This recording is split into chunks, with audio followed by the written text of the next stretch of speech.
का करता रहू घास नोचता रहू है ऐसा ही बैठल बानी बोला बोली का हई देखो तनी कहीं हरी हरी काट के छोड़ल बटे गाय के नहीं चलावल।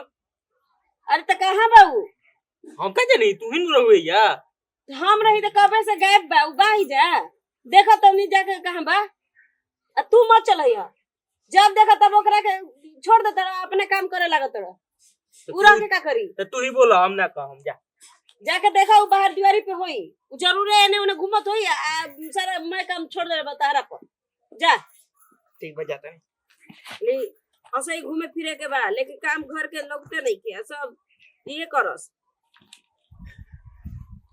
अब तारा के बुलावे खातिर एक बार हमरा जाए के पड़ता का भाई कहां रह खेत पर काम करे गई रही आज का गैया के सानी हम चलेब ए जात खेत में काम करे गई रह तू काम धाम करे के नहीं के खेत में लुकाई रहता ना कदन काम करता नहीं आ तू सुन ढेर ओकरा चक्कर में मत रह देखत नहीं हम तो हमारे पकाए भड़ कतरू तो भर की ना त का करी मैं घर के काम पड़ा रहता तो तारा ओकरा बोले के नहीं के कि हां जाके भैया काम कर ए उठक लोला ऐसे ही घूमत रही अब तू कर जाता नहीं हम हमारे के डांटे लगा तारू हम डांटत नहीं ये कहे के मतलब बाकी तू काम मत कर अब पढ़े लिखे ई सब चीज में तू ध्यान द अब लागल बड़ा काम करे में उ काहे खाती बा अरे तो हां तो हम तो उहे बतिया कहनी है हाँ। सुनो ना एगो बात कहे के रहे का हो अरे हमर सब दोस्त यार के सब के शादी हो गइल हमार नहीं होइल हमरा के बाण एगो कहत रहन सब अरे का करी मानदनी ओकर ना कराइम तो लोगो समाज का कही कि सोतेला बेटा बा त बियाह ना करैली अपन बेटवा के करा दे तो पगलेट से के शादी करी अरे तक तू काहे घबरात रह हमार उ पगलेटा के चक्कर में हमार नु एथी होता टे जिंदगी बर्बाद होता तू मत घबरा ठीक बानू आ देख तू घबरो मत ओकर बियाह करा दे आ करा के कोनो पागल बौरा से करा उरा के अल्लाह के बैठा दे तोर बाबूजी जो इतना धन संपत्ति ओकरा नाम पे पगलेटा के नाम पे क देले बड़न आ कि का करल जा उ मेहरारू आई नु कर हमनी के मिला के अपना में रख के समझ गेला नु आ धीरे धीरे ओकरे के फुसला के बतिया के बोल के ओकरा से साइन करवा लेवे के पगलेटा से ओकर बाद तो धूम धाम से हम बियाह कराए बढ़िया घर में ताकि लोग देखे त जाने कि हां कैसन लड़की के हम गाय के खिया देनी हां तो ठीके बता रहा खातिर तो खुशखबरी बा बियाह करावत ये तार भाई हमार हां तब के कर आ घबरो मत तोरा बढ़िया लड़की से बियाह कराए समझ गेला नु एकदम बढ़िया लड़की से चल बबुआ चल त सुन जाके के तनी देख ई छोटका ठीक पढ़े जाता नु तनी जाके के खाना उना निकलवा के बोलता ठीक है मैं हां चल चल चल छोटू चल भाई अब तो बियाह करा देलू अब हमार कब बारी आई तू इतना बेचैन काहे हो तड़ा बेचैन ना हुई अरे धीरे धीरे पहले संपत्तियां हड़प लेवे दे ओकर बाद नु तहर बियाह कराई देखो अभी भौजाई से बढ़िया निमने बतियावे के बाद समझ गेला नु ओकरा धीरे धीरे पहले पोट ला आ उ बात माने लगी नु हमनी के तो ओकर बाद हमनी के सोचा ही के नहीं के समझ गेला नु खाली बस बबुआ एगो साइन चाहिए साइन हो जाए कागज हमरा हाथ में मिल जाए जौन तू कहबे तो हम कर ठीक बा हम जैसन तू कहत हम करतानी लेकिन अब ज्यादा दिन इंतजार ना करम हम अच्छा ठीक बा कोई बात ना बाप रे बाप इहो बा एकदम नु बियाह खातिर बेचैन बा हम का बोली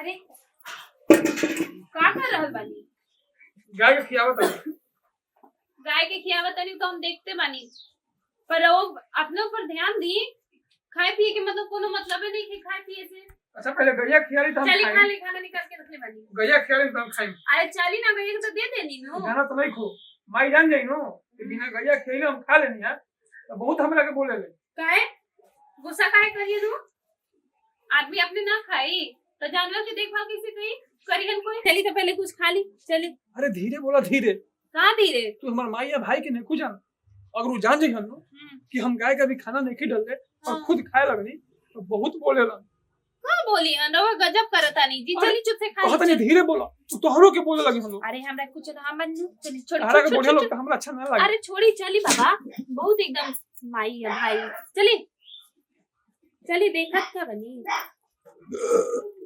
का होता है खाना खा लो। अरे गाय के खिला ई लोटा काहे गिरा देनी? हाँ गाय के खिया देनी। सब काम हो गइल से। हाँ सब काम हो गए। गाइया के खाली खेले इनका खुद ना खाई। वैसे काहे बोलो तारू? हम पूछा नहीं उनका से नु। हां तो हमहू अच्छे से बता रहल बानी। अंकिता ले हां पूछी एकरा में। और चलिए आराम कर ली। तारा के तो माई बताई हन। काम आई बताइए मतलब? तारा का काम बा? ना ना तू अपन काम करो ना। कहे के मतलब का है? अंकिता तू चुप रह ना। एक मिनट रुको। का कहे के मतलब का है? हमार कुछ कहे के मतलब बाटे। हम का करी? हम का करबे? तारा का मतलब बा? ढंग से बात करी। बात करे के लगता है कि ढंग नहीं छे। ना तू हमरा के ढंग सिखाइबू हैं? अमृत चलिए अगर जरूरत पड़े तो हम सिखाबू। आवेला हमरा के। अच्छा का हो गइल हो?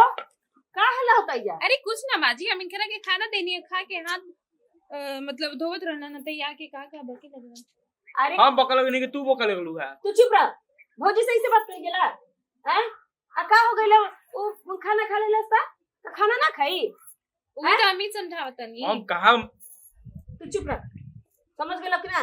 आजा कुछ बात नहीं है। ले जा घर में। जा चलिए जा आराम जा। कर ली। चलिए अरे रहे थी ना ये लोटा देवर जी उठा ली हम। चलिए उठा ली ठीक बा।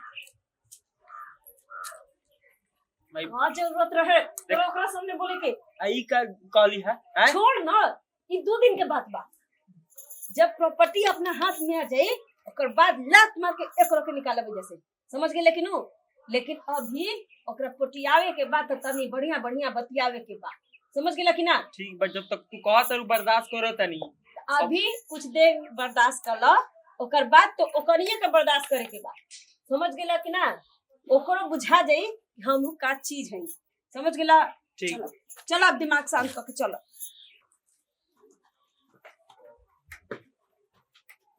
बैठ माई। ना कहनी है ना बैठा कि बन याद। एकरा पे तनी से तू एगो साइन कर देता बेटा। तनी हमरा एगो काम रहे, तनी कुछ जरूरत रहे, यही से कहनी है कि तनी पे साइन कर देता ना तो। अरे रे एक मिनट दिखाई तो कौन पेपर बा? अरे तू दो ना। अरे तू छोड़ा ना। रहल बानी ना कि दी हम लोग के देखे के बाद पत्नी बानी उनकर। अरे तो सुना ना, हम तो मैं बनी तो हमहू मेहरारू बानी। अरे तो माई कहत रही तो दो ना तू। बस हम कह देनी ना कि हमरा एक बार देखे के बाद मतलब देखे के बाद। देखे तारे देखला से वो इतिहास देखे लायक नहीं के ना। जाना अंकिता माई कहती है साइन करे का हम कह दी। चुप एकदम। हम लोग की तो पढ़े के दो। अरे तारा पढ़े का बा? तू अपन औकात में रह, ठीक नु? औकात में क्या कहता रे? हैं? हम सब कुछ बर्दाश्त कर सकीला, लेकिन अपन मेहरारू के बेइज्जती हम नहीं की बर्दाश्त कर सकत। माने आज घोंघो के मुंह खुल गइल बा। पगला के देख कतना बोले के सीख गइल बई। अरे हम तो तारे के वही दिन कहत रही। घोंघा पगला तो तू लोग बना के रखले बड़ा लोग। घोंघा पगला हम नहीं की। तू का हव? तू माई के चढ़ के बोलबा का? आज हमरा बुझा गई कि हम सौतेला बेटा हई ता। तू लोग जैसे कहता लोग वैसे हम अपनी ईमानदारी से हर काम करत रही, लेकिन तू लोग हमरा का हमेशा से पगला समझ ला लोग। ढेर इमोशनल मत हो की काहे ये लोग पे और इमोशनल होके कोनो फर्क ना पड़ी। समझ गई नी ना? और ये जो पेपर रहला ना हम सुन लेनी रहनी कि राउंड ना कोनो काम के ना पूरा प्रॉपर्टी के पेपर बा। हम सुन ले रहनी, यही खातिर हम बस इहे दिखावे के चाहत रहनी है रोड सामने में कि पढ़ के एक बार सुना दी। हम का कोनो अथी बानी का? बाप रे बाप, हमरा जरे हई घात। हम तोरा लोग के अपन माई भाई समझ नहीं, आ तू लोग हमार पेट में छुरी को जाता लोग। चलो अंकिता जैसे। एक मिनट रुकी, ये पेपर काहे खातिर छोड़म? तारा का हम पहले ही कहत रही कि सांप के बच्चा के दूध पिया होता ऋतु। पहले ही ओकर गर्दन पे चढ़ के साइन करवा ले तो इसकी नो बता नु। तो हम का करी? तहार बापे नु कह के गलन कि जब तक लोकर बियाह ना होई तब तक प्रॉपर्टी हमनी के नाम ना होई। हां करे जो हम करे के बटे तारा हम जाता नहीं। का करी हम बुझात नहीं के हमरा।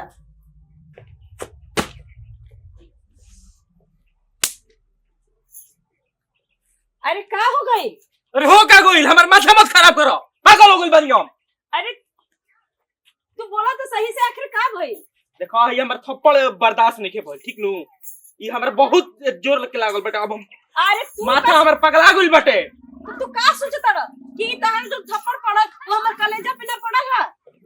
तू घबरा मत, कोनो न कोनो उपाय ओकरा खातिर निकाले के पड़ी हमनी के।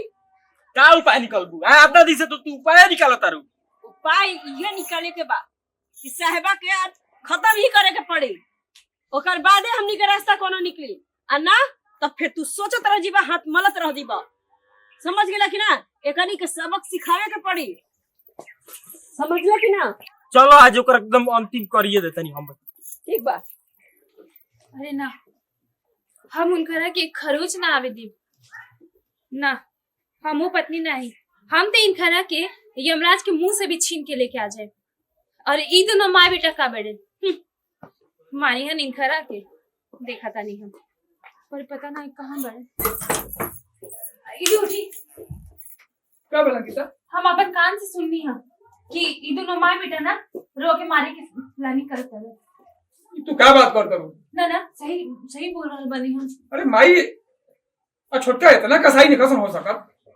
अरे हम सुननी है बाबा हम सुननी है कहा था बनी कि हम सुननी है तो विश्वास नहीं क्यों हमारी बात पे कि इतना गिर गेल बड़ा सन कि हमर जान मारे खातिर तू बनावत रसन मीटिंग करत रसन हम एक बात बोली का हमें बहुत डर लगता एक इन लोग की ना कानून के हवाले कर दी न तो कल के अगर के कुछ हो जाए ना अरे तू क्या बात करता हूँ सच कहना ये सब प्रॉपर्टी खातिर में होता का हो गए क्या हो गई अंकिता झूठ बोलती है तू लोग हमार इतना जान तेज मार मत बनी हम सब सुन ले मानी अरे का सुन ले लो तू छी हम ना जानते नहीं माई छोटका कि तोहनी के इतना गिर जी बसन हमारी बात मानी इतना बात मत करी रवा आगे कुछ बड़ होई ऐसे अच्छा की चलनी कानून के हवाले कर दी दोनों की हमरा के माफ कर दो अंकिता हम ये काम नहीं कर सकत हम रवा खातिर इतना हिम्मत कर रहल बानी रवा हम ई लोग जैसा इतना गिरल नहीं खी अरे हम ये हमरा के अपन बेटा समझ चाहे मत समझ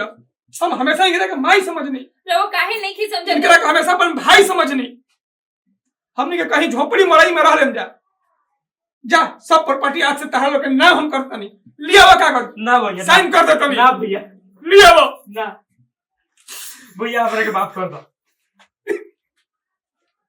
साहेब हमरो के माफ कर दो साहेब बहुत तू हमरा के माफ कर दो अरे देखा हम ना जानत रही कि इतना बड़ी एथी हो जाई अरे हम तो कौन लालच में पड़ गईली अरे धन दौलत तो अपन परिवार होखेला ई धन संपत्ति दौलत आखिर का होई आखिर मर जाए सब छोड़ के इजे चल जाए लेकिन परिवार के जन सुख मिलेला वो कहीं ना मिली हमरा के माफ कर दे बउआ आज के बाद हम ई लालच में कभू ना पड़ब और तू लोग के कभी हम दुख ना दे हमरा से माफी मत मांग भाई हम तोरा के माफ करे लायक अभी नहीं की भाई तू हमेशा हमार माई आईस और माई ही रहबे कितनो है तो रवा बड़ बानी माई आज तक हमरा के अपन बेटा नहीं समझ ले लेकिन एक बार हमरा के अपन बेटा समझ ले एक बार अपन मुंह से हमरा के बेटा बोल दे माई ना बेटा आगे हम तो लायक नहीं की कि तोरा बेटा कह सकी लेकिन तोरा खातिर हम कुछो करब आज से तू हमार अपन बेटा से भी बढ़ के बड़ा हम बहुत गलती कैली जे कि तोरा के ना मान ली सब तेरा बेटा समझनी तोरा पे प्यार ना लुटैनी लेकिन आज के बाद तू हमार प्यार खातिर कभी न तरसबा तू हमार बेटा दोनों हमार बेटा भैया हमरा के माफ कर दो भैया भाभी हम तारा से बहुत बदतमीजी कैले बनी हमरा के माफ कर दो इन्हें माफी तो हो गई इनखरा लोग से अब माफी मांग ली पब्लिक से